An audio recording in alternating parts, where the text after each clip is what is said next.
Si un grand nombre de croyants vont aux réunions de manière passive ou s'ils espèrent seulement obtenir quelque chose pour eux-mêmes, le fardeau qui repose sur les autres sera trop lourd et la libre circulation de la vie en sera entravée.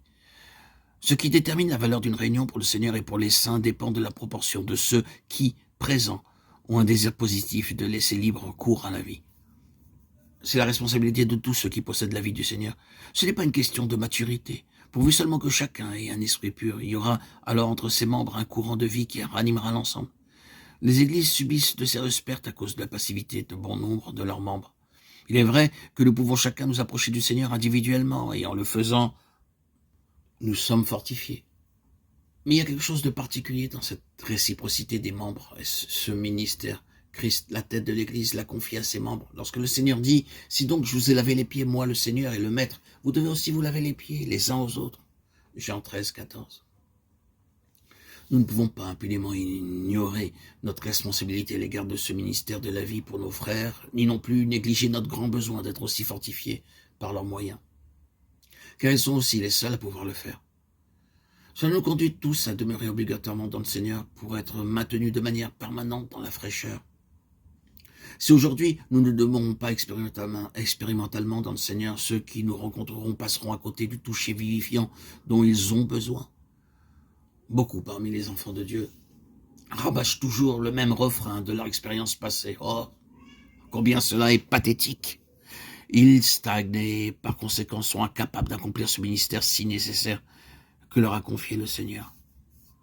Il y avait une sœur qui était toujours pour les autres une source de vitalité. Elle avait appris au cours des années à puiser continuellement la vie en Christ. Lorsque vous vous sentiez spirituellement surmené, il vous suffisait de vous asseoir auprès d'elle et de parler avec elle un petit moment. Il n'était pas nécessaire que vous fassiez quelque chose, pas plus qu'elle-même. Vous demeuriez assis en sa compagnie et la fatigue se dissipait. Vous étiez vivifié parce qu'elle était en constante et étroite communion avec le Seigneur.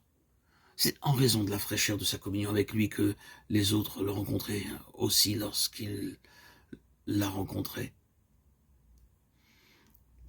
Frères et sœurs, n'envions pas l'élocution des uns, ni la grande étendue de la connaissance biblique des autres, mais aspirons au ministère de vie en faveur des saints.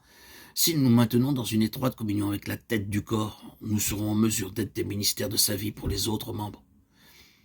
Il arrive fréquemment que dans une réunion de prière, lorsqu'un jeune né de nouveau depuis peu de temps, croyant, prie, immédiatement il y a une libération de la vie. Sa connaissance est limitée et son parler mal assuré, mais dès qu'il prie, toute l'assemblée est édifiée.